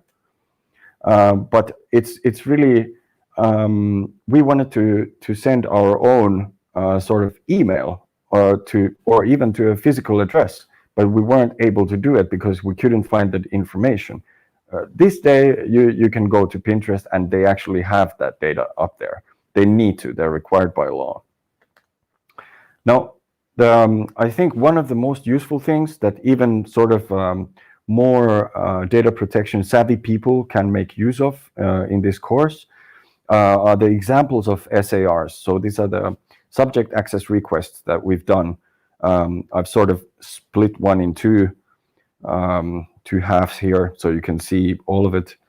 But basically, it has 6 different clauses, 6 different actions that I would like the data controller to do. And also in this SAR, I already provide some information of who I am, so that they can hopefully identify me straight off the bat. So we've made this, and basically the yellow lines you see here, you just replace your own data there, and it's ready to be sent. You might want to go through the clauses if these are really the things that you want to do, but you can just take any one of them off if you don't think that's necessary at the time. And there's like, I think, 6 different types of SARs. And the course itself, it's on a LifeLearn platform. That is a Finnish effort to make a learning platform, and it's still a little slightly buggy. For example, the access through desktop isn't really trivial to do. So I suggest if you're going through the course, if you're going through the material, you'd go through it in your mobile phone. Now you can install this. You can look for App Store, look for LifeLearn platform, and you can find this GDPR for citizens. You can find the app there. If you come to digirights.info, it gives you like clear instructions of how to do it. Yeah, actually, it's here. So you install the app, yada yada yada, yada yada. I will give this presentation. We'll link it up to the YouTube video or something, and people can access all this information through there. Yeah, you can also find like well, this is if somebody wants to have a look at it already. It's okf.fi/digirights. You can find this presentation there. You can also find the Google materials, and you can join the Twitter, Facebook, and Slack, even if you want to discuss these. And I think that concludes my presentation on data protection. I guess that the point was really to tell you that we do have this tool, or sort of a good information from a citizen's perspective, because not many or anyone has actually done that. It's all the GDPR information that's out there is mainly from an organization's perspective, not an individual citizen's. I mean, it's great to teach all the companies how to comply with the data requests that they get, but if nobody tells the citizens how to make these data requests or what to expect, they won't really be getting them. and the law won't really be used to its full potential. So I think it's important people know about their rights, what data protection rights they have, and there are still plenty of companies, organizations out there that don't really comply with the law. So you can always be that active person who points them out and says that, hey, this is not right, this is not the way to process my data, and then we can improve the system through that. But for example, if our data protection authority in Finland, tietosuojavaltuutettu, if he doesn't get any complaints or cases told, he can't take action, and he can't start, developing in the interpretation of the law. The law needs to be tested as well. So that's our responsibility, especially as pirates. We should really know how to disseminate this information about GDPR as well. I think it's a really great law that we are just not really applying to its full potential. Thank you.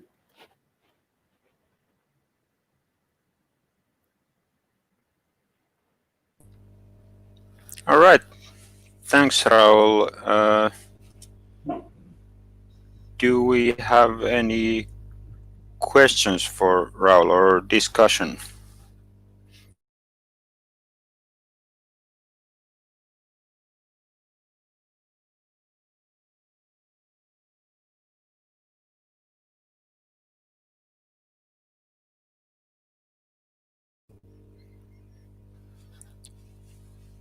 It was a really practical info for us as active citizens to make those SREs, and like you said, Raul, we will share that presentation also, at least in the YouTube stream, and let's see how we share the presentations. But anyway, let's see. I just put the link on this Jitsi chat, so I think you should be able to find that presentation through there. All right, thank you.